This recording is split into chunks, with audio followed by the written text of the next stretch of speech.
উড়িষ্যার ভুবনেশ্বরপুরে একটি পাহাড়ের ওপরে একটি শ্মশান। এই শ্মশানে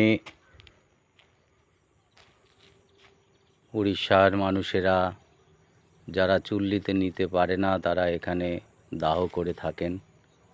ওই দূরে দেখতে পাচ্ছেন শ্মশান, যেখানে কাঠ দিয়ে পোড়ানো হয়। এখানে শুনেছি যে এখন করোনার টাইম, সেই করোনার সময় এইখানে এসে অনেক করোনা রোগী যারা মারা গেছেন তাদেরকে এইভাবে দাহ করা হয়েছে এই জায়গাটায়। তো সেই ভুবনেশ্বরের একটা থেকে দূরে ভূষণ্ডপুর, তার থেকে কিছুটা দূর, সেইখানে এই একটা পাহাড়, সেই পাহাড়ের ওপরে এই শ্মশান। সেই শ্মশানের প্রকৃতি আপনারা দেখছেন। আমি একাকী